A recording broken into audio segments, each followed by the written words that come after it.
Contohnya kalau misalnya, oh dia mau break resist nih, oke, aku udah ngeset dia, aku masuk di sini, terus pasang SL di mana, lalu take profitnya berapa 1-3% misalnya.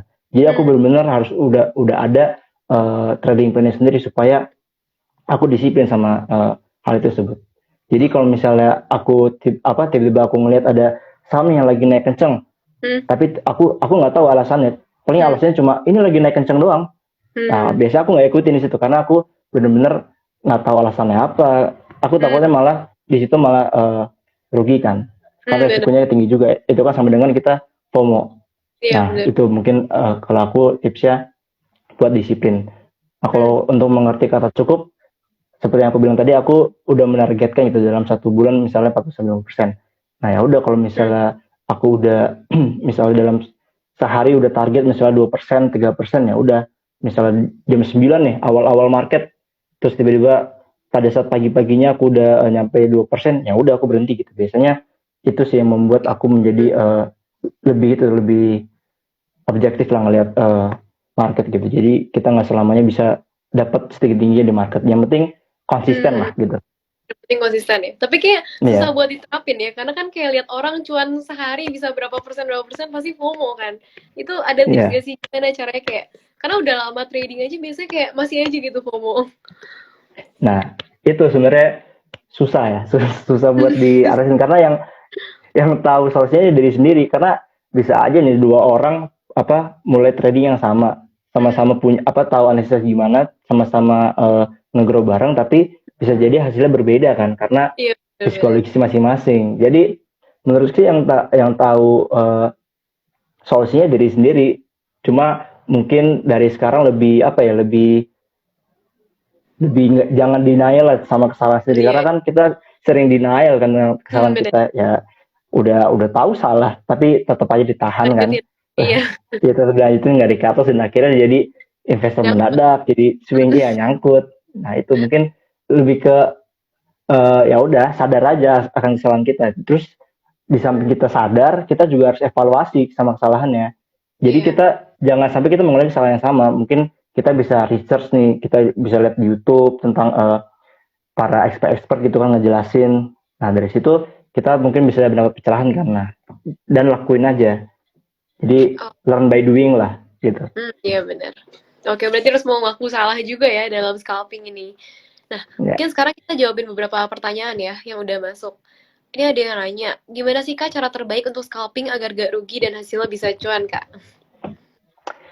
Sebenarnya kalau nggak rugi sih nggak bisa ya karena kita tuh dalam scalping tuh pasti pasti ada yang namanya rugi. Cuma itu tentang bagaimana kita mengelola kerugiannya gimana.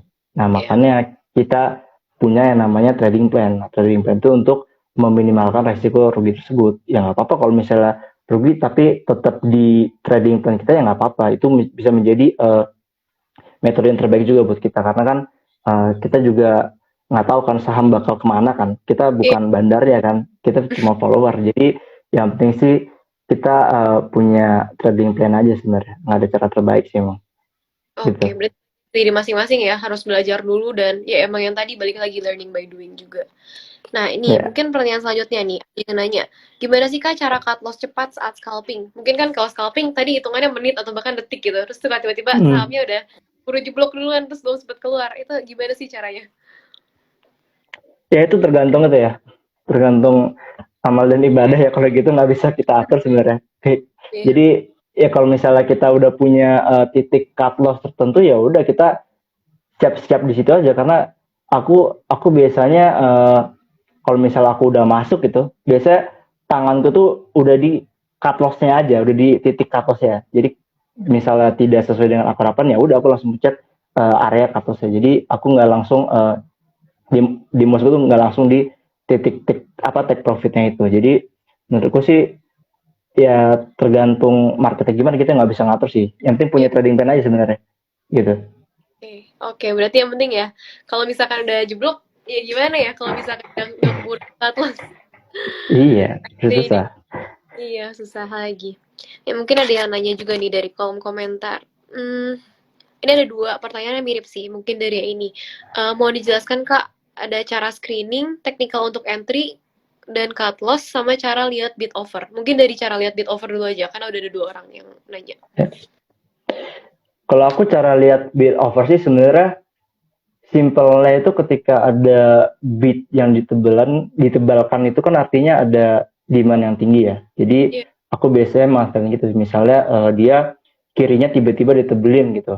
Misalnya rapih, misal kayak gitu. Itu bisa jadi momentum kita buat pertimbangan kita buat melakukan entry. Terus misalnya ketika kirinya ditebalkan, terus ada area offer yang benar-benar dominan gitu. Ada area offer yang dominan, itu biasanya bisa dijadiin buat resisten kita, buat titik kita entry gitu. Itu juga bisa dijadiin buat karena itu kan dalam teorinya itu kan bisa jadi penawaran yang gede juga kan. Jadi ketika ada yang beli otomatis sahamnya tersebut permintaannya tinggi, bahan kemungkinan bakal naik kan. Jadi kalau cara baca bid offer sebenarnya ketika ada bid ditebalkan itu bisa menjadi potensi saham itu bakal naik gitu.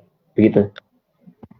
Oke, berarti mungkin next buat yang technical untuk entry dan cut loss-nya itu gimana sih lihatnya? Kalau misalnya teknikal sih sebenarnya simpel, ada banyak di YouTube juga. Kalau misalnya metode breakout juga sebenarnya ada banyak ya di Google gitu. Cuma kita kalau dari sisi teknikal kita juga bisa manfaatin, kalau teman-teman bisa ngetik namanya chart pattern gitu. Kita bisa juga memanfaatkan juga chart pattern di situ. Cuma kalau misalnya untuk teknikal sih kita enak sih sebenarnya, ada cheat sheetnya sebenarnya di Google. Jadi aku dulu tuh bener-bener ketika masih belum tahu, ya udah aku lihat di cheat sheetnya di Google. Kan di situ kelihatan tuh ada titik SL di mana, entry di mana, terus take profitnya di mana, ya udah aku ikutin di situ aja sih, misal apa biasanya. Oke, satu lagi nih mungkin cara screeningnya mungkin boleh dijelasin lagi nih. Kan tadi pertama lihat top gainernya Hmm. ya. Terus gimana tuh kan top gainer nggak cuma satu juga ya, nggak cuma beberapa. Gimana tuh cara screeningnya? Kalau aku sih tadi bener yang pertama tuh aku lihat cara screeningnya tuh lihat top gainer gitu. Nah dari top gainer itu aku urut tuh nih dari kenaikan tertinggi sampai ke area berapa ya? 10%, 5% lah. Nah dari situ sebenarnya ini agak ribet sih, cuma nggak apa-apa. Aku cari satu-satu, aku klik satu-satu dari yang tertinggi sampai yang di area 5% gitu ya. Aku cari satu-satu, terus aku cari technical analysis gimana. Apakah technical analysis benar-benar ada yang misalnya mau breakout nih. Nah kalau misalnya mau breakout kan artinya ada potensi kan naik besoknya. Ya udah aku jadi ikan potis buat besoknya. Terus misalnya ada juga kalau misalnya kita ketemu ada yang misalnya baru mantul nih, baru muncul dari dia turunnya tajam gitu, terus dia mantul. Nah itu bisa jadi momentum juga gitu. Sebenarnya ada banyak sih. Jadi tergantung kita nyarinya teknikalnya gimana. Sebenarnya kalau aku kan teknikal banget nih. Jadi aku ngeliatnya kalau misalnya teknikalnya bagus, ya udah aku jadiin watchlist. Cuma cari-cari sahamnya dari stock dinner itu, gitu. Oke, nah ini ada juga yang nanya nih, gimana sih cara milih saham yang cocok untuk scalping? Karena kadang terlalu volatil juga jadi mudah rontok. Ya. Nah itu sebenarnya kuncinya juga dalam scalping itu kita tahu karakteristik sahamnya gitu ya. Jadi kalau misalnya kita tahu karakter sahamnya, itu bisa jadi kita aku sendiri juga pernah mengalami. Jadi bisa jadi ketika aku tahu karakter sahamnya gitu, dalam seminggu tuh sahamnya itu mulu gitu. Jadi poin pentingnya itu kita buat tahu cari tahu karakteristiknya itu kita masuk, bisa aja kita masuk 1 lot 2 lot gitu. Fungsinya kita tahu karakteristik sahamnya gimana. Jadi kalau misalnya kita cuma ngelihat doang tapi nggak masuk, itu biasanya ya udah bakal lewat aja. Iya, Kalau iya. misalnya kita masuk walaupun 1 sampai 2 lot, kita bisa tahu bagaimana prosesnya dia naik, prosesnya dia pembentukan bid offer gimana pas dia mau naik. Terus juga kita lihat teknikalnya gimana sih ketika dia mau naik gitu. Jadi begitu sih. Oke, berarti kalau misalkan buat yang investing atau apa, biasa kan lihat dari perusahaannya, kita juga berarti dalam scalping tuh harus kenalan dulu ya sama emitennya, harus tahu karakteristiknya tuh kayak gimana. Nah, ini Ya mungkin ada yang betul. nanya lagi nih. Kak Ferdian gunain technical analysis sama volume doang atau lihat Broksum dulu baru masuk? Kalau aku sih lebih ke technical analysis aja sih. Sebenarnya aku Broksum tuh nggak terlalu concern lah sama Broksum. Jadi aku bener-bener technical analysis aja. Jadi aku benar-benar cari yang ya udah yang simpelnya yang breakout, yang misalnya mantul dari supportnya. Intinya tuh kita tahu momentumnya. Momentumnya apa? Jadi momentumnya misalnya dia lagi uptrend gitu. Ya udah kita bisa dijadikan itu sebagai watchlist begitu. Oke. Nah, ini ada yang nanya lagi. Kalau buat time frame-nya saat lihat chart buat scalping itu pakainya berapa menit ya? Kalau aku 1 sampai 5 menit sih. Jadi tergantung kalau misalnya di 1 menit nih aku nggak bisa baca polanya kayak gimana, chart-chart ini kayak gimana, ya udah aku ganti ke 3 menit. Kalau misalnya 3 menit masih nggak bisa dibaca, ya udah ke 5 menit. Jadi time frame 1 sampai 5 menit ini tergantung dari teman-teman bisa ngebaca candle-nya atau gimana gitu. Oke. Berarti disesuaikan lagi aja ya. Berarti balik lagi ke cocoknya itu kayak gimana. Nah, Ya, ini ada yang nanya lagi. Kak, gimana sih caranya dapet saham yang breakout resist? Kan mungkin kalau biasa saham-saham yang breakout, ya bisa tiba-tiba pagi-pagi udah keburu naik gitu, terus kita nggak dapet. Itu gimana sih cara dapetnya? ya sebenarnya cara dapetnya juga oke-okean sih kalau gitu. Aku juga cara dapetnya biasanya dari stock gainer kan hasil watchlist ya udah itu aku udah pantau dulu oh ini mau breakout nih. Cuma kalau misalnya dari pas udah berjalannya market ya, aku sama sih lihatnya dari stock gainer. Cuma minusnya biasanya dia udah naik belasan persen. Nah itu juga Iya. bisa kita manfaatin juga dengan cara kita cari titik entry di menitan di 1 sampai 5 menitnya itu untuk manfaatin momentum naiknya gimana gitu. Oke. Nah, mungkin kan tadi sempat dibahas juga tuh berapa kali. Kalau biasa lihatnya tuh saham yang breakout dulu, terus kayak ya udah kita masuk paginya ya, walaupun oke-okean juga gitu ya kadang. Nah, tapi Ya. gimana caranya? Kadang kan ada saham yang udah breakout, terus tiba-tiba dia nggak lanjut naik lagi, terus malah udah turun gitu. Itu gimana ya caranya supaya kita tahu? Apalagi kan kalau scalping, ya time frame-nya kecil juga ya, kita nggak bisa lihat secara jangka Ya. panjang. Itu kira-kira gimana ya kalau kayak gitu?